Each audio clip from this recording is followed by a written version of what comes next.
السلام عليكم ورحمة الله وبركاته. حبايبي طلبة الصف الخامس، هستكمل معاكم دروس الوحدة، وده آخر درس في الوحدة اللي هو الدرس الثامن، كتابة الكسور في صورة أعداد عشرية. طبعا كتابة الكسور، الكسر هو عبارة عن إيه؟ عبارة عن بسط على مقام. تمام؟ كيف نكتب الكسر في صورة عشرية؟ يعني ايه صورة عشرية؟ صورة عشرية ان الكسر يكون فيه نقطة عشرية. طيب كيف يمكن كتابة الكسر في صورة عشرية؟ عشان اكتب الكسر في صورة عشرية مشكلتي كلها بتكون في المقام ده. تمام؟ يعني ايه؟ يعني المقام بتاعي لو انا كتبت مثلا 1/2، هذا الكسر اسمه كسر اعتيادي أو كسر عادي. ليه؟ لأن مقامه 2. طيب الكسر 1/10، هذا كسر عشري. تمام؟ الكسر العشري 1/10 ليه اسمه كسر عشري؟ لأن مقامه 10، يكتب في صورة عشرية 1/10. قدرت أحط النقطة العشرية جوه الكسر. تمام؟ يبقى متى يمكن كتابة الكسر في صورة عشرية؟ إذا كان المقام هو 10 أو 100 أو 1000 أو 10,000 أو مضاعفتها، يعني 10 ومضاعفتها. تمام؟ 10 ومضاعفتها، المقام 10 100 1000 مضاعفتها، يبقى أقدر أكتب الكسر في صورة عشرية. المقام غير كده ما أقدرش أكتبه في صورة عشرية، ولكن يمكن تحويل المقام إلى 10 أو 100 أو 1000 اللي يمكن كتابته في صورة إيه؟ عشرية. يبقى هنا كيف يمكن كتابة الكسر في صورة عشرية إذا كان المقام زي ما احنا قلنا 10 أو 100 أو 1000 أو مضاعفات. نشوف مع بعض مثال. في هنا بعض المقامات المشهورة اللي أنا عايزة أقول لكم عليها، مقامات معروفة أو مقامات مشهورة. مقامات معروفة يعني إيه؟ أول مثلا ما أشوف المقامات دي خلاص أنا على طول بقدر إن أنا أحولها إلى 10 أو 100 ألف. لو شفت المقام 2، يعني الكسر إذا كان مقامه 2 يضرب هذا المقام في كام؟ في 5.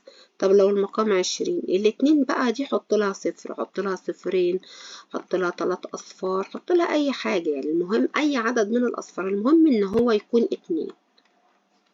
أول ما أشوف الاتنين دي خلاص أعرف على طول إن أنا هضرب المقام ده في كام؟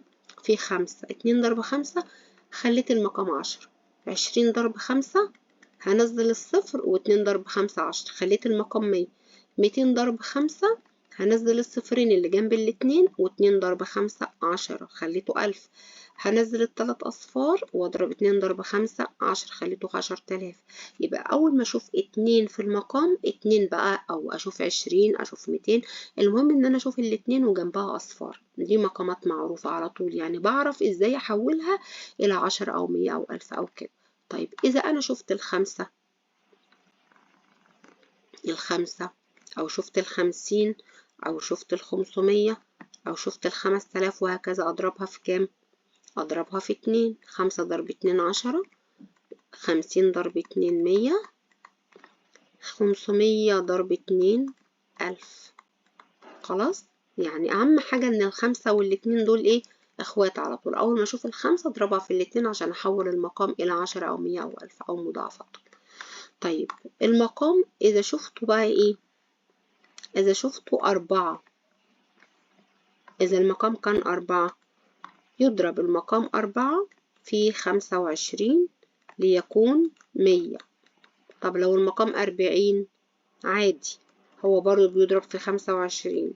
الصفر ده أنا بنزله بكتبه هنا، وبعد كده 4 ضرب 25 100. تمام.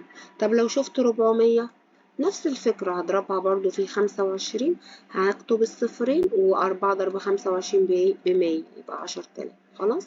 يبقى الأربعة وال25. لو شفت نفس الفكرة ال25 أضربها في إيه؟ في 4. طيب معايا إيه تاني من المقامات المعروفة؟ التمانية. التمانية ضرب 125 يديني إيه؟ 1000. طب لو شفت 80 هضربها برضو في 125. ازاي؟ هنزل الصفر ال80 ده في الأول، و8 ضرب 125 ب1000 يبقى 10,000. يبقى المقامات المعروفة عندي اللي هي التمانية، الخمسة، الاتنين، الأربعة. دي المقامات المعروفة عندي. تمام. التمانية، الخمسة، والاتنين، والأربعة. التمانية تنضرب في 125 عشان تديني 1000. الخمسة تنضرب في 2 عشان تديني 10. الاتنين تنضرب في 5 عشان تديني 10. الأربعة تنضرب في 25 عشان تديني 100. خلاص. تعالوا نشوف أول مثال عندنا في التمارين الموجهة. اكتب خمس في صورة عدد 10. تمام. طبعا هو المفروض يقول لي كسر 10، لأن طبعا الواحد أقل من الخمسة، يعني البسط لما يكون أقل من المقام ده اسمه كسر وليس عدد. اتفقنا؟ بس يعني طبعا المصطلحات شوية ايه، يعني ممكن نلاقي مش مظبوطة شوية، يبقى في صورة كسر 10 مش عدد 10. طيب 1/5. أول حاجة عشان أكتبه في صورة عشرية المقام 5 ما ينفعش، لازم المقام يكون ايه؟ عشان أكتب في صورة عشرية لازم المقام يا إما يكون 10، يا إما يكون 100، يا إما يكون 10، يا إما يكون 100، يا إما يكون 1000، يا إما يكون 10,000، أو مضاعفاتهم يا إما يكون 100,000. أي حاجة مضاعفات ال10. المهم هو واحد وجنبه أصفار. الخمسة هعمل إيه من المقامات المعروفة؟ هضربها في 2 عشان تبقى 10. تمام. طبعا طالما ضربت المقام في 2 يبقى لازم أضرب البسط في إيه؟ في 2. 1 ضرب 2 يساوي 2. 2/10 يبقى 1/5 اللي هي 2/10. كيف نكتب الكسر في صورة عشرية؟ أنا خليت المقام 10. إزاي أحط النقطة ال10؟ ركزوا معي. هاخد الاتنين أكتبها أول حاجة. طيب الاتنين ده رقم واحد، طالما المقام فيه صفر واحد يبقى إذا النقطة العشرية توضع بعد رقم واحد بس. 2/10. الصفر ده مكان الآحاد. خلاص. 2 دي اسمها إيه؟ اسمها جزء من 10. تمام. واخد بالي ان طالما المقام فيه 10 يبقى النقطة العشرية قبلها رقم واحد بس اللي هو الجزء من 10. تمام. الصفر مكان الأحاد بكتبه عادي، يعني يبقى تقرأ 2/10. دي اسمها من. النقطة اسمها من. طالما الأحاد بصفر النقطة اسمها من.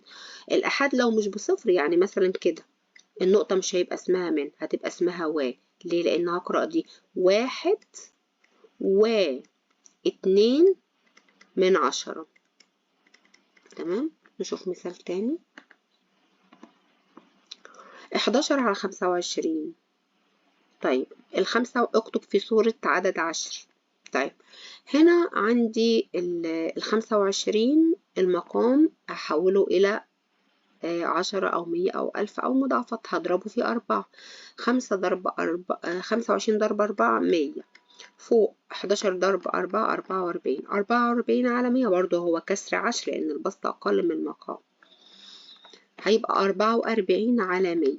طيب كيف نكتب النقطة العشرية؟ بكتب البسط الأول كده وبعدين ببص للمقام. المقام فيه 100 والمية فيها صفرين يبقى النقطة العشرية لازم تكون بعد رقمين، وأنا فعلا عندي رقمين أحط بعدهم النقطة العشرية كده أحط صفر. تقرأ 44 جزء من 100. الأربعة دي اسمها جزء من 10، والأربعة دي اسمها جزء من 100، والصفر ده اسمه أحاد. تمام. اكتب كل كسر في صورة عدد 10. 8/10. المقام يعني جاهز للكتابة. 10 بنزل البسط زي ما هو والنقطة العشرية بعد رقم 8/10. 1/20. 20 مش هينفع بس في 2 أقول طالما أشوف 2 أضرب في 5 على طول. ضرب 5 وأكيد فوق برضو ضرب 5. تحت هيكون 100. 20 ضرب 5 100. بضرب ازاي؟ بنزل الصفر ده واضرب 2 ضرب 5 10. 5 على 100. هنا بقى هنزل البسط زي ما هو.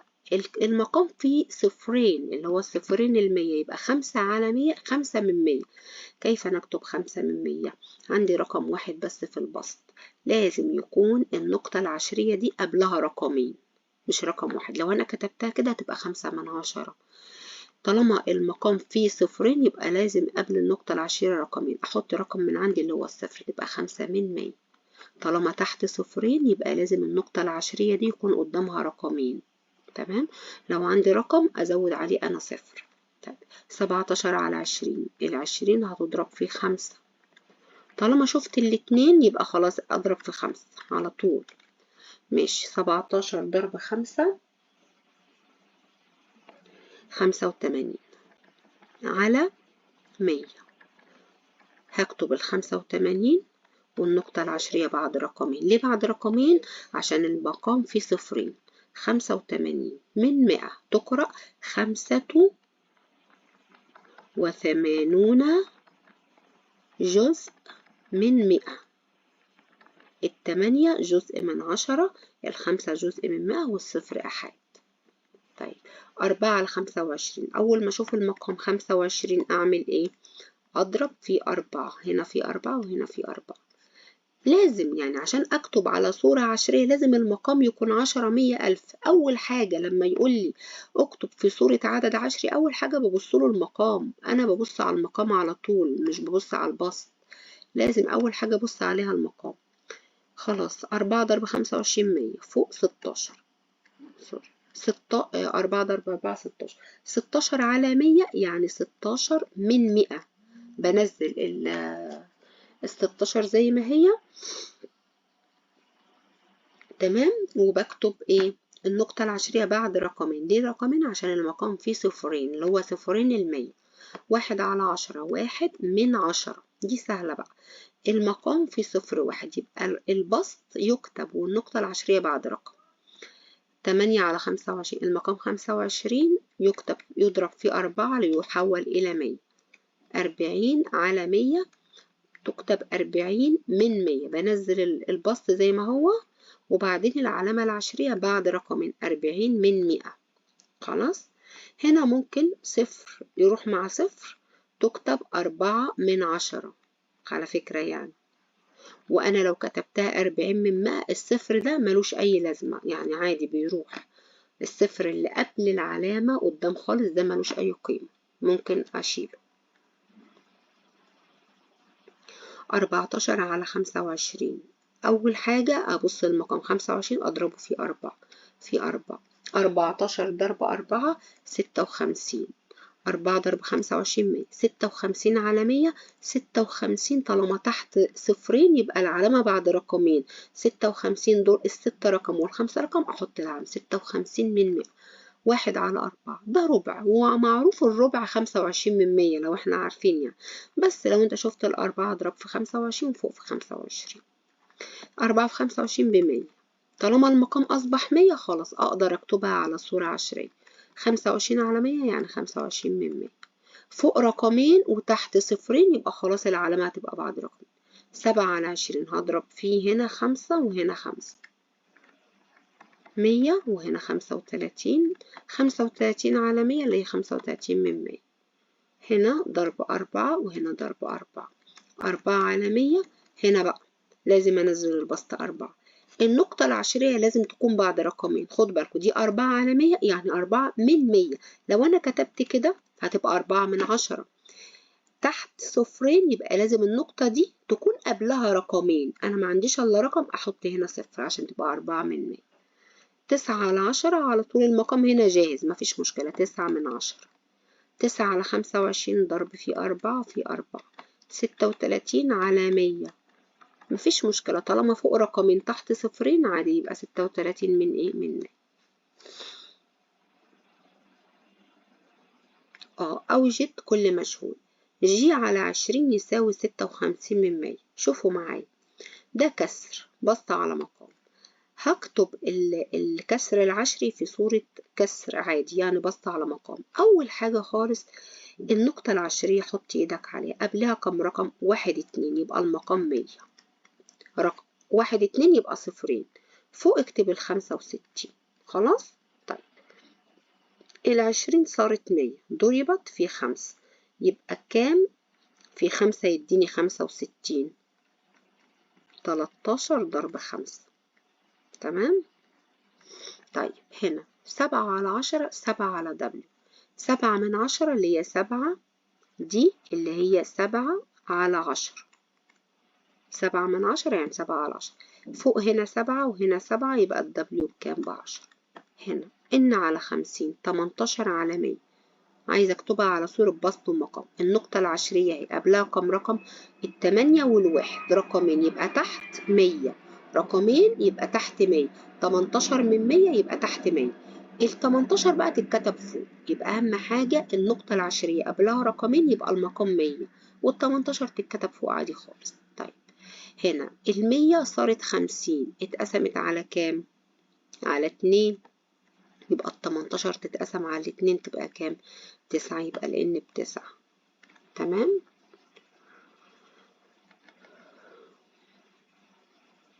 أصغر أنثى عنكبوت معروفة يبلغ طولها 23 على 50.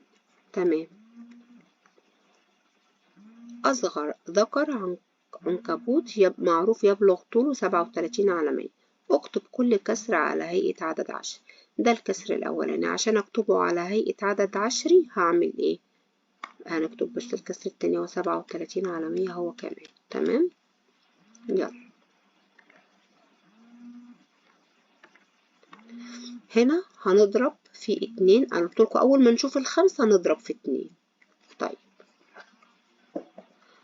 50 ضرب 2، الصفر ده هنزله كده، و5 ضرب 2 10.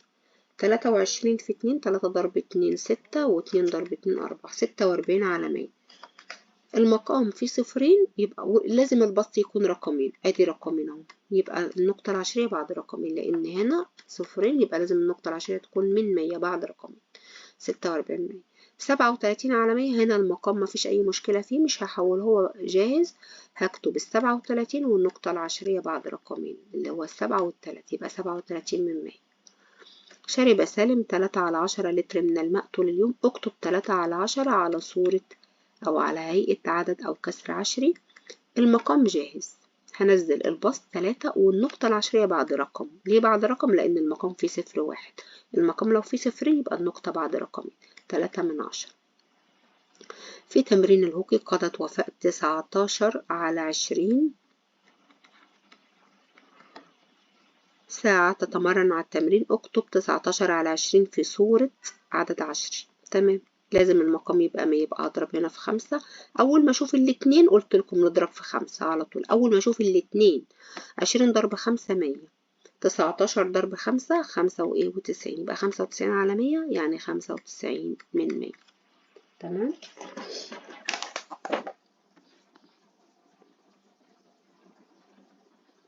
كتبت سهيلة الخطوات أدناه لحل السؤال. اكتب الكسر 18 على 25. لما يكون في خطأ اكتب انت السؤال لحالك وحله. المقام 25 قلت لكم ال25 صاحبة مين؟ الأربعة. تمام. 18 ضرب 4 32، 4 ضرب 1 4 و3 7، 72 على 100. 72 على 100 اللي هي 72 من 100. هنا الصفرين يبقى النقطة العشرية بعد رقمين. ادي النقطة العشرية 1 2. طيب ايه الخطأ؟ هي ضربت 18، هي ضربت هنا في 4 وضربت هنا في 2. ما ينفعش طبعا، لازم علشان أحول الكسر إلى يكون مقامه 10 أو مضاعفتها بضرب المقام في 4. تمام. ضربت المقام في 4 لازم أضرب البسط في نفس العدد. ما ينفعش أضرب المقام في 4 وأضرب البسط في رقم غير ال4. ليه؟ لأن دي اسمها كسور مكافئة. يبقى لازم عشان أحصل على كسر مكافئ الكسر المكافئ لل18 على 25 هو 72 على 100. ده كسر مكافئ يعني كسر مساوي. عشان الكسر يكون مكافئ لازم البسط والمقام يضربوا في عدد ثابت ما يتغيرش. فهي هنا ضربت في 25 عشان تخلي المقام 100، ضربت في 4 عشان تخلي المقام 100، وضربت فوق في 2. لا، كان لازم تضرب فوق في 4 زي ما ضربت تحت فين؟ في 4. بكده يكون انتهى الدرس وانتهى كل دروس الكتاب رقم 3 معاكم. هبدأ إن شاء الله معاكم في الكتاب رقم 4. ولو في أي حد فيكم مش فاهم أي شيء يبعت لي في التعليقات، يكتب لي رقم الصفحة ويكتب رقم المسألة اللي هو مش فاهمة أنا أحلها معاه. أتمنى إن كلكم تشتركوا في القناة. بلاقي ناس كتير جدا بتشاهد الفيديوهات لكن مش مشتركة. أتمنى إن انتوا تشتركوا في القناة عشان كل الفيديوهات الجديدة توصل لكم. أتمنى كمان إن انتوا تشيروا كل الفيديوهات لأصحابكم عشان الكل يستفيد. كل طلبة الصف الخامس أتمنى إنها تشوف الفيديوهات دي، لأن فعلا أنا مش بشرح الدرس كده على طول، أنا بقول حاجات مهمة يعني هتفيدنا في الصفوف الكبيرة، سابع تامن، الكلام ده كله. شكرا لكم والسلام عليكم ورحمة الله وبركاته.